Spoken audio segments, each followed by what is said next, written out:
ਅੱਜ ਹੈ world neuro surgeon ਡੇ ਤੇ ਸੈਕਿੰਡ ਸੁਮਿਟ ਕਰਾਈ ਜਾ ਰਹੀ ਹੈ ਨਿਊਰੋ ਸਾਇੰਸਿਸ ਨੂੰ ਲੈ ਕੇ ਤੇ ਉਪਰਾਲਾ ਕੀਤਾ ਹੈ ਅੰਮ੍ਰਿਤਸਰ ਉੱਪਲ ਨਿਊਰੋ ਹਸਪੀਟਲ ਵੱਲੋਂ ਤੇ ਮੇਰੇ ਨਾਲ ਨੇ ਡਾਕਟਰ ਅਸ਼ੋਕ ਉੱਪਲ। ਤੁਹਾਨੂੰ ਦੱਸ ਦਈਏ ਕਿ ਇਹ ਪਹਿਲੇ ਅੰਮ੍ਰਿਤਸਰ ਦੇ ਨਿਊਰੋਲੋਜਿਸਟ ਨੇ ਜਿਨ੍ਹਾਂ ਨੇ ਨਿਊਰੋਲੋਜੀ ਯਾਨੀ ਕਿ ਦਿਮਾਗ ਦੇ ਮਰੀਜ਼ਾਂ ਦਾ ਇਲਾਜ ਕਰਨਾ ਅੰਮ੍ਰਿਤਸਰ ਸ਼ੁਰੂ ਕੀਤਾ ਸੀ। ਡਾਕਟਰ ਸਾਹਿਬ, ਅੱਜ ਨਿਊਰੋ ਸਾਇੰਸਿਸ ਦੀ ਸੈਕਿੰਡ ਸੁਮਿਟ ਹੈ ਤੁਹਾਡੇ ਵੱਲੋਂ ਅੱਜ ਕਰਵਾਈ ਜਾ ਰਹੀ ਹੈ। ਇਹਦੇ 'ਚ ਕਿੱਥੋਂ ਡਾਕਟਰ ਆਏ हैं ਤੇ ਇਹਦਾ ਬੇਸਿਕਲੀ ਮਕਸਦ क्या है?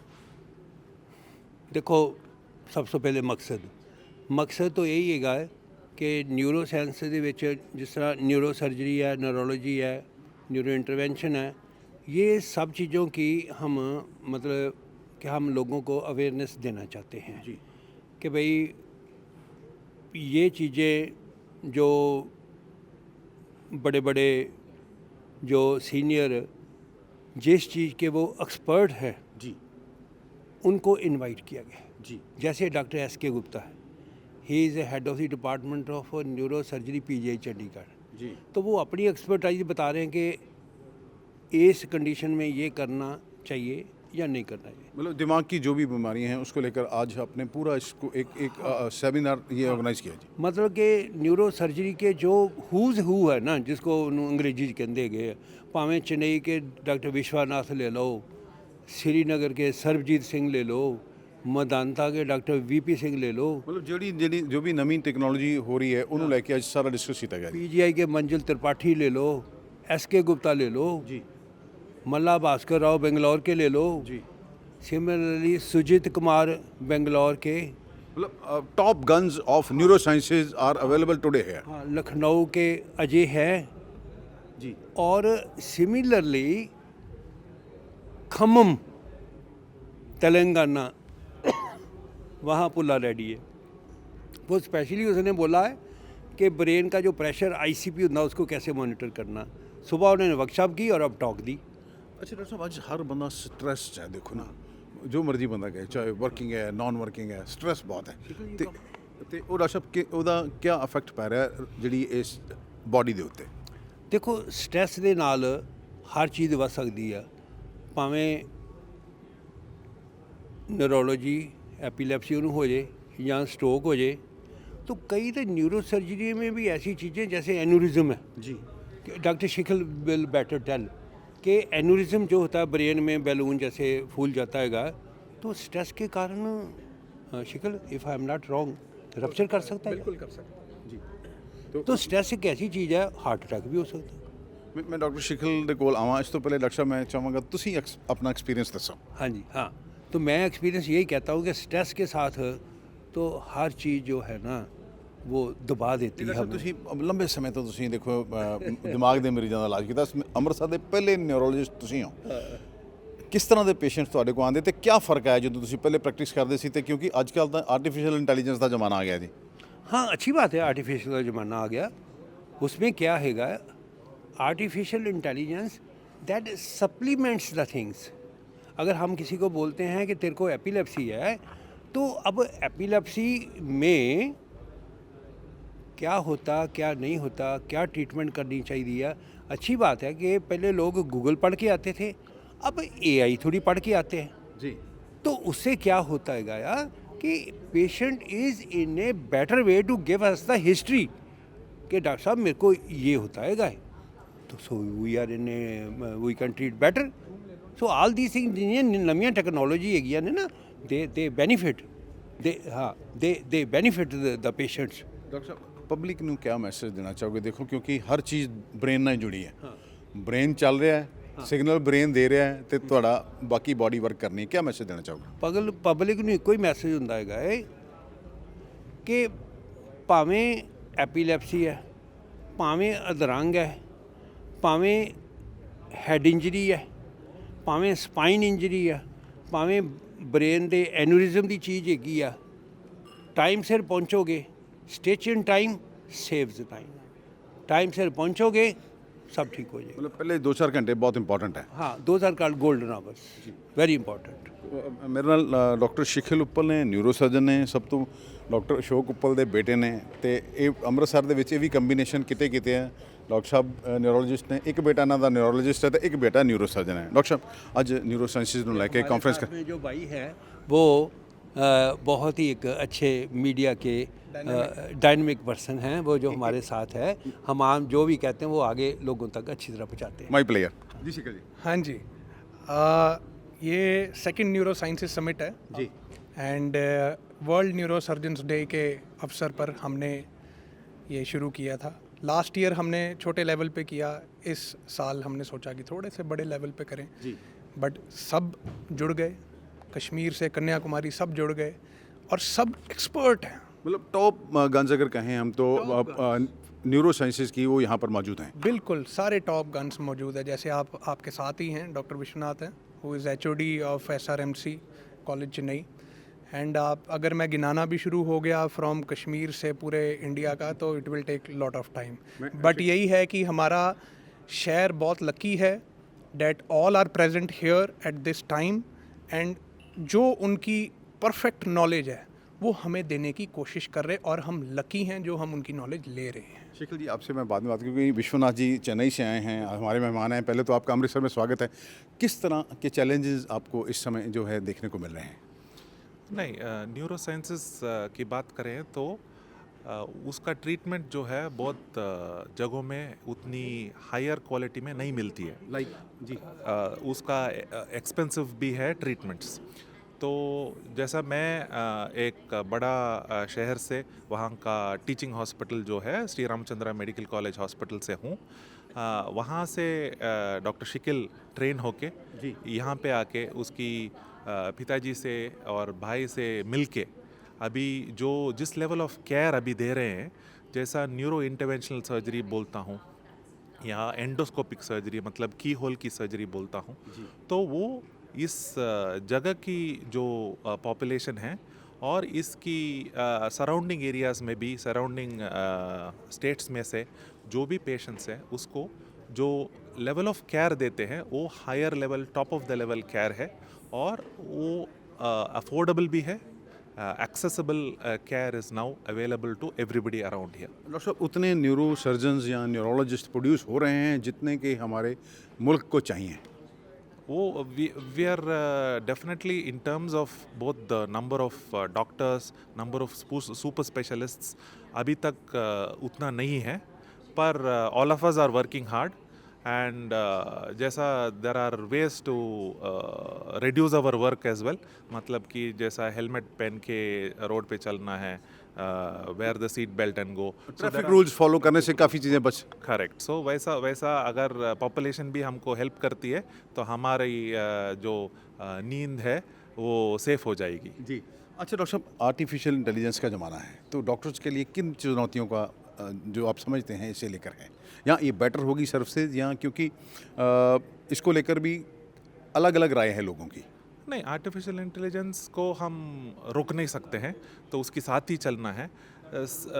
कई इम्पॉर्टेंट फील्ड्स में जैसे रेडियोलॉजी हो तो एक आदमी वो वही स्कैन को देखता है, वही पैटर्न रिकग्नाइज करने में उसका जितना समय लगता है, वैसा अगर एक आर्टिफिशियल इंटेलिजेंस इंजन जो है वो कई लैक्स या करोड़ की वो पैटर्न रिकग्नाइज करके वो डायग्नोसिस जो है, जो एक इंसान की आंख नहीं दिख पाएगी, वो एक आर्टिफिशियल इंटेलिजेंस की तरफ से ईजिली आइडेंटिफाई हो सकती है। तो there are lot of companies who are with a simple X-ray are diagnosing diseases like tuberculosis much better than experience radiologist. But अगर हम न्यूरो की बात करते हैं तो डायग्नोसिस में, ट्रीटमेंट में robotics, artificial intelligence, all that is coming up and that is definitely there for the future. अच्छा डॉक्टर साहब, लोगों को क्या मैसेज देना चाहेंगे, क्योंकि हर चीज़ ब्रेन से जुड़ी हुई है, क्या किस तरह का, जिस तरह दिमाग को स्वस्थ रखा जाए? एक इससे डॉक्टर साहब जुड़ा सवाल ये है, हालांकि आपकी फील्ड का नहीं है, एजिंग पे बहुत काम हो रहा है, लोग बूढ़े नहीं होना चाहते, उसका भी दिमाग से कुछ रिलेशन है? दिमाग से डायरेक्टली रिलेशन नहीं है। अगर दिमाग की health, keeping your brain healthy, अगर उसके बारे में बात करें तो keeping your body healthy, keeping your mind healthy, being fit, making sure you have enough sleep and you are what you eat. अगर एक समय था जब हमको मेडिकल कॉलेज में we were taught that the brain controls the body, but it seems that our gut controls the brain as well. the bacteria that is there in our intestines send back so much impulses into the brain. So be careful about what you eat, lead a nice healthy life, sleep well, relax and work hard. Thank you. ये हैं doctor Vishwanath, खासतौर पे चेन्नई से आए हैं। देखिए इन्होंने बड़ा अच्छा संदेश दिया है, खुद को हेल्दी रखने के लिए अपने खान पान पर ध्यान रखें और अपने लिए समय जरूर निकालें। और भी डॉक्टर हैं हमारे साथ, उनसे भी बात करेंगे।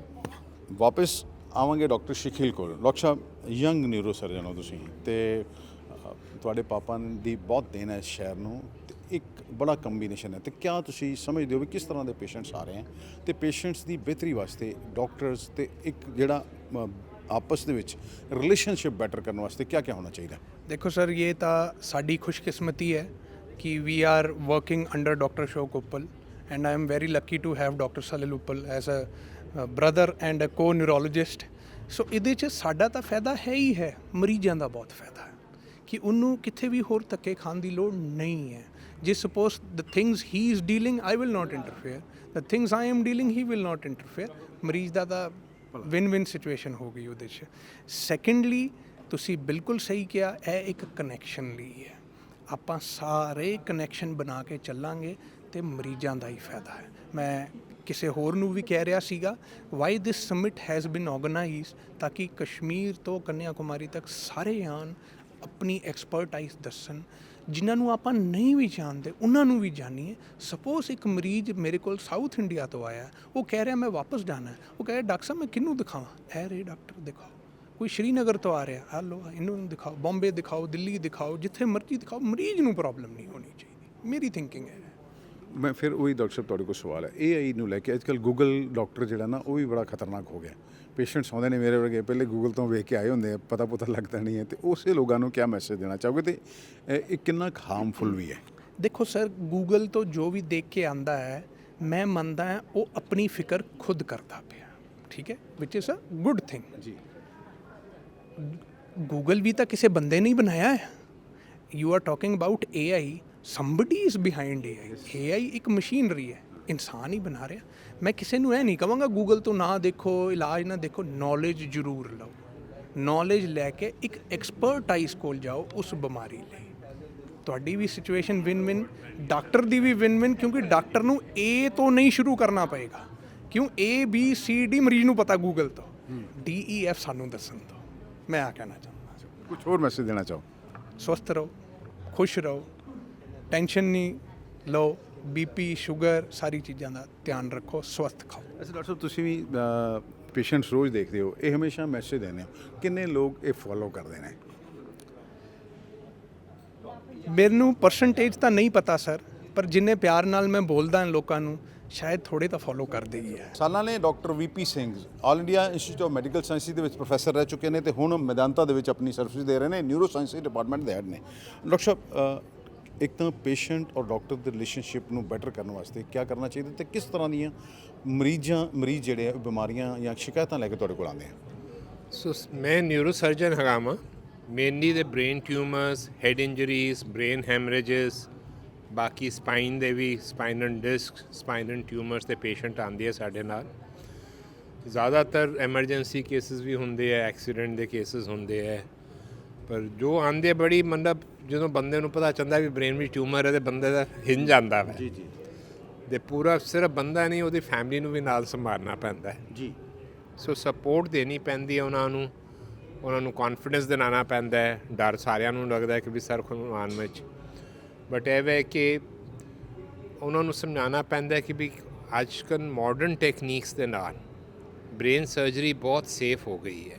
ਜਿਸ ਤਰ੍ਹਾਂ ਪਹਿਲਾਂ ਜਦੋਂ ਮੈਂ ਟ੍ਰੇਨ ਕੀਤਾ ਸੀ ਤੇ ਫੈਸਿਲਿਟੀਜ਼ ਬਹੁਤ ਘੱਟ ਹੁੰਦੀਆਂ ਸੀ ਜੀ, ਪਰ ਅੱਜ ਕੱਲ੍ਹ ਡਾਇਗਨੋਸਟਿਕ ਫੈਸਿਲਿਟੀਜ਼ ਬੜੀ ਵਧੀਆ ਹੋ ਗਈਆਂ। MRI ਹੈਗੇ ਆ ਜਿਹੜੇ ਛੋਟੀ ਤੋਂ ਛੋਟੀ ਚੀਜ਼ ਨੂੰ, ਬਿਮਾਰੀ ਨੂੰ ਪਕੜ ਲੈਂਦੇ ਆ, ਟਿਊਮਰ ਨੂੰ ਪਕੜ ਲੈਂਦੇ ਆ।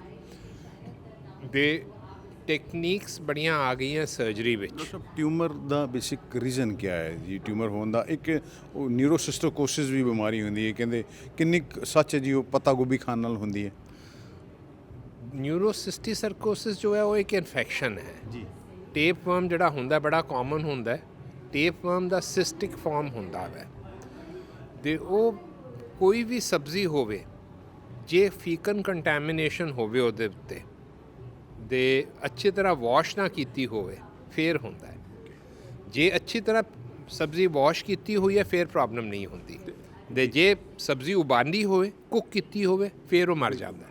ਡਾਕਟਰ ਸਾਹਿਬ, ਬ੍ਰੇਨ ਟਿਊਮਰ ਜਿਹੜਾ ਇਹ ਕਿਉਂ ਹੁੰਦਾ ਤੇ ਕਿੰਨਾ ਕੁ ਕਾਮਨ ਹੋ ਗਿਆ ਪਹਿਲੇ ਨਾਲੋਂ? ਦੇਖੋ, ਬ੍ਰੇਨ ਟਿਊਮਰ ਦਾ ਕੋਈ ਕਾਰਨ ਨਹੀਂ ਹੈਗਾ, ਉਹ ਅਸੀਂ ਕਹਿੰਦੇ ਜਿਹਨੂੰ ਰੱਬ ਨੇ ਦੇ ਦਿੱਤਾ ਮਤਲਬ ਐਸੇ ਉਹਦੀ ਦੇਣ ਹੈ। ਕੋਈ ਐਸਾ ਚੀਜ਼ ਨਹੀਂ ਹੈ ਕਿ ਅਸੀਂ ਨਾ ਕਰੀਏ ਤੇ ਜਾਂ ਨਾ ਖਾਈਏ ਨਾ ਕੁਝ ਕਰੀਏ ਤੇ ਨਹੀਂ ਹੋਵੇਗਾ। ਕੋਈ ਸਟ੍ਰੈਸ ਵਗੈਰਾ ਦੇ ਨਾਲ ਨਹੀਂ ਹੁੰਦਾ, ਸੱਟ ਨਾਲ ਨਹੀਂ ਹੁੰਦਾ। ਤਰ੍ਹਾਂ ਤਰ੍ਹਾਂ ਦੇ ਬ੍ਰੇਨ ਟਿਊਮਰ ਹੁੰਦੇ ਆ, ਕੋਈ ਕੈਂਸਰਸ ਹੁੰਦੇ ਆ, ਕੋਈ ਨਾਨ ਕੈਂਸਰਸ ਹੁੰਦੇ ਆ। ਤੇ ਅੱਜ ਕੱਲ੍ਹ ਡਾਇਗਨੋਸਿਸ ਅੱਛਾ ਹੋ ਗਿਆ ਕਿਉਂਕਿ ਡਾਇਗਨੋਸਟਿਕਸ ਬੜੇ ਅੱਛੇ ਹੋ ਗਏ ਆ। ਸਿੰਪਟਮ ਕੀ ਹੈ ਡਾਕਟਰ ਸਾਹਿਬ? ਦੇਖੋ, ਵੈਸੇ ਤਾਂ ਕਿਹਾ ਜਾਂਦਾ ਜਿਹੜਾ ਬਾਡੀ 'ਚ ਕਿਤੇ ਟਿਊਮਰ ਹੁੰਦਾ ਹੈ ਉਹ ਅਰਲੀ ਡਿਟੈਕਟ ਨਹੀਂ ਹੁੰਦਾ ਤੇ ਪੇਸ਼ੈਂਟ ਉਦੋਂ ਹੀ ਡਾਕਟਰ ਕੋਲ ਪਹੁੰਚਦਾ ਹੈ ਜਦੋਂ ਉਹ 3rd ਸਟੇਜ ਤੇ ਆ ਜਾਂਦਾ ਹੈ। ਬ੍ਰੇਨ ਟਿਊਮਰ ਦਾ ਜਿਹੜਾ ਸਿੰਪਟਮ ਹੁੰਦਾ ਸਿਰ ਦਰਦ ਹੁੰਦਾ ਸਭ ਤੋਂ ਕਾਮਨ। ਜੀ। ਹੁਣ ਸਿਰ ਦਰਦ ਸਾਰਿਆਂ ਨੂੰ ਹੁੰਦਾ ਹੈ, ਜੀ ਪਰ ਜਿਹੜਾ ਬ੍ਰੇਨ ਟਿਊਮਰ ਦਾ ਸਿਰ ਦਰਦ ਹੁੰਦਾ ਉਹ ਹੌਲੀ ਟਾਈਮ ਦੇ ਨਾਲ ਵੱਧਦਾ ਜਾਂਦਾ ਹੈ। ਜੀ। ਸੋ ਜੇ ਕਈ ਸਾਲਾਂ ਤੋਂ ਸਿਰ ਦਰਦ ਹੋ ਰਿਹਾ ਉਹ ਬ੍ਰੇਨ ਟਿਊਮਰ ਵਾਲਾ ਨਹੀਂ ਹੁੰਦਾ। ਕਦੀ ਕਦੀ ਹੋ ਗਿਆ, ਸ਼ਾਮੀ ਝਗੜਾ ਹੋ ਗਿਆ ਆਪਸ ਵਿੱਚ ਤੇ ਫਿਰ ਸਿਰ ਦਰਦ ਹੋ ਗਿਆ, ਦੈਟ ਇਜ਼ ਨਾਟ ਜੀ ਬ੍ਰੇਨ ਟਿਊਮਰ। ਬ੍ਰੇਨ ਟਿਊਮਰ ਦਾ ਦਰਦ ਹੁੰਦਾ ਵੈ ਜਿਹੜਾ ਹੌਲੀ ਵੱਧਦਾ ਜਾਵੇ। ਸਵੇਰ ਦੇ ਟਾਈਮ ਜ਼ਿਆਦਾ ਹੁੰਦਾ ਹੈ ਨਾਰਮਲੀ, ਬਾਕੀ ਜਿਹੜੇ ਸਟ੍ਰੈਸ ਹੈਡੇਕਸ ਹੁੰਦੇ ਆ ਉਹ ਸ਼ਾਮ ਦੇ ਟਾਈਮ ਹੁੰਦੇ ਆ। ਤੇ ਜੇ ਉਹਦੇ ਨਾਲ ਦੌਰੇ ਪੈ ਰਹੇ ਹੋਣ ਮਿਰਗੀ ਦੇ, ਕਿਸੇ ਹੱਥ ਪੈਰ ਵਿੱਚ ਵੀਕਨੈਸ ਆ ਜਾਵੇ, ਸਪੀਚ ਵਿੱਚ ਫਰਕ ਪੈ ਜਾਵੇ, ਦੇਖਣ ਵਿੱਚ ਫਰਕ ਪੈ ਜਾਵੇ, ਫਿਰ ਉਹਦੇ ਵਿੱਚ ਬ੍ਰੇਨ ਟਿਊਮਰ ਦਾ ਸਸਪੀਸ਼ਨ ਹੁੰਦਾ ਵੈ ਸਾਨੂੰ।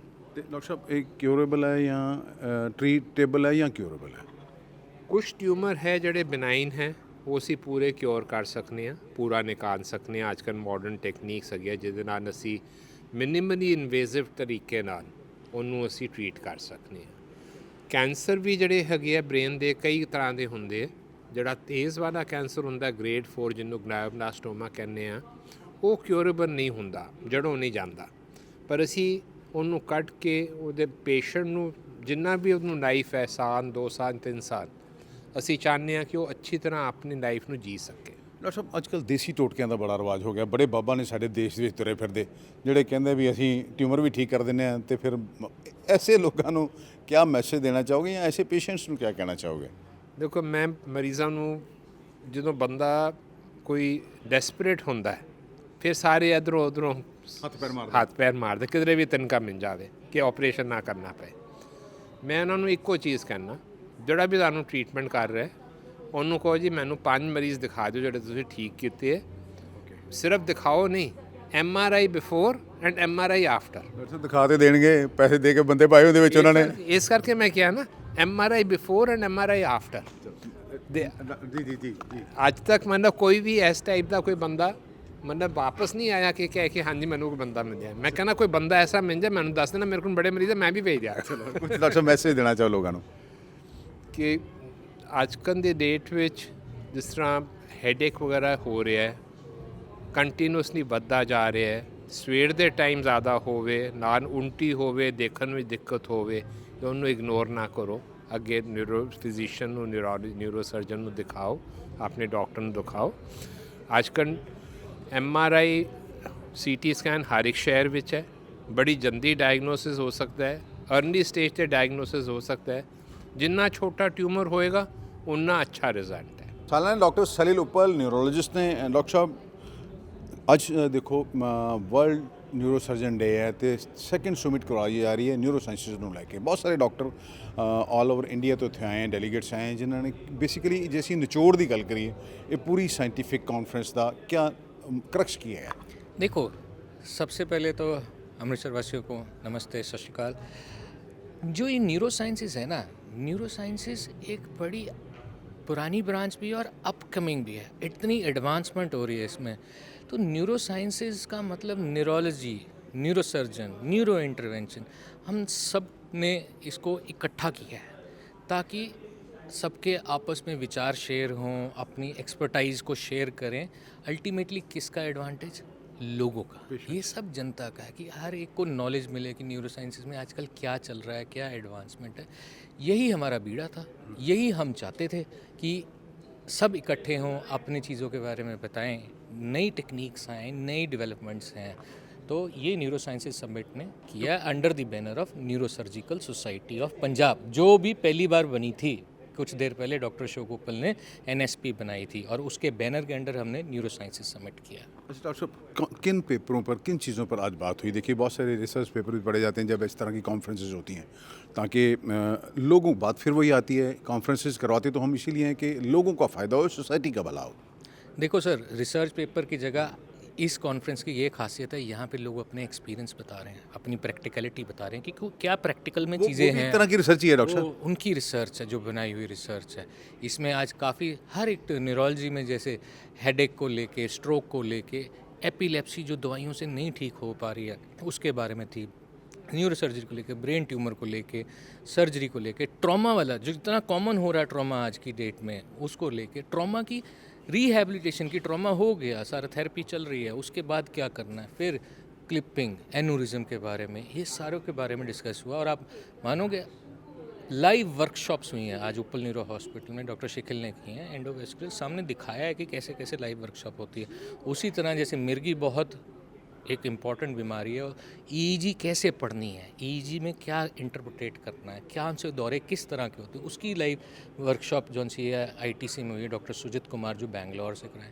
और आप ये सोचो कि यहाँ पे एक से एक दिग्गज जो न्यूरो साइंसेस का है वो लोग यहाँ पे आए हुए हैं, चाहे वो PGI है, चाहे वो एम्स है, चाहे वो निमहैंस बेंगलोर है, चाहे SGPGI है जयपुर है, जगह जगह से बड़े बड़े डॉक्टर्स आए हुए हैं। मतलब इसका आन जो अपकमिंग डॉक्टर्स हैं जिन्होंने अभी हाल ही में अपनी या न्यूरोलॉजी की है या फिर न्यूरो सर्जरी की है, उनके लिए काफ़ी एडवांटेजेस। बिल्कुल, यहाँ पे बहुत सारे रेजिडेंट्स हैं दुनिया के अलग अलग तरह से, जैसे डॉक्टर शिकिल ने बोला था कश्मीर से लेके कन्याकुमारी, तो वहाँ से रेजिडेंट्स आए हैं, वहाँ से यंग बडिंग डॉक्टर्स आए हैं। उनके लिए ये बहुत बढ़िया प्लेटफॉर्म है अपने आप को रिप्रेजेंट भी करना और अपनी चीज़ों को अंडरस्टैंड करना। यही न्यूरो साइंसेस समिट का और NSP का टारगेट है कि यंग जनरेशन रेजिडेंट्स और ज़्यादा अवेयर हों और ज़्यादा इकट्ठे हों, और साथ में इससे मिलने से ये जितने सारे न्यूरो साइंटिस्ट हैं, ये एक नेटवर्किंग है, आपस में मेल मिलाप है इन लोगों का, जानते हैं, ये चीज़ है। अच्छा डॉक्टर साहब, लंबे समय से आप मरीजों का इलाज कर रहे हैं, आजकल भी मतलब लोग आज भी क्या टोटके वहम भ्रमों में पड़े हुए हैं? बिल्कुल पड़े हुए हैं, बट धीरे धीरे लोग इस चीज़ से बाहर भी निकल रहे हैं। जैसे मैं सिंपल सी बात करूँगा, मिर्गी के लिए लोग कहते हैं जूती सूंघा दो, या फिर प्याज सूंघा दो, या फिर उसकी दंदल को खोल दो। ये चीज़ें नहीं करनी है, भ्रम है, कोई झाड़ फूस नहीं करवाना। मैंने पहले भी बहुत बार बोला है कि मिर्गी का इलाज है, टाइम पे मिर्गी का इलाज करवाएं और इन भ्रमों में, इन तोटकों में मत पड़ें। कोई कहते हैं कि कुछ लोगों के दिमाग में मरा हुआ कीड़े का अंडा आ जाता है, ठीक है, वो कहीं ना कहीं जाके कहते हैं कि आप दवाई छोड़ दो, हम कीड़ा निकलवा लेंगे, नाक से निकला देंगे। कीड़ा निकल, जबकि नाक में जबकि कीड़ा है ही नहीं, कीड़ा का तो मरा हुआ अंडा पड़ा है, तो कीड़ा कहाँ से निकल जाएगा।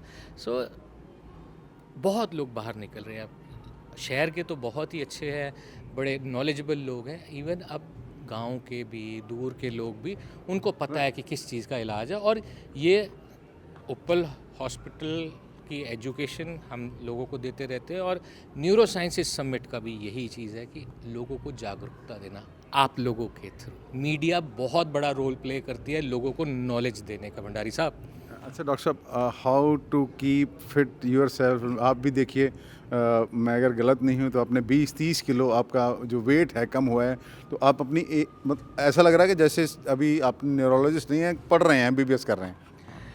वेल ये थोड़ा पर्सनल है, बट ये है कि हाँ कम किया है, बट फिर वही आ जाता है, क्या आता है, बीमारियों से बचना है तो उसके लिए अभी से मेहनत करना शुरू कर दो। हरी सब्जियां खाओ, फ्राइड छोड़ दो, तली चीज़ें बिल्कुल छोड़ दो, घ्यो मक्खन का थोड़ा ध्यान रखो। तो मोर ओवर ये नहीं है कि जिम जाके ट्रेडमिल पे भागी चलो, नो, अपने दिन में 15-20 मिनट सैर करो, वो ही बहुत काफ़ी है।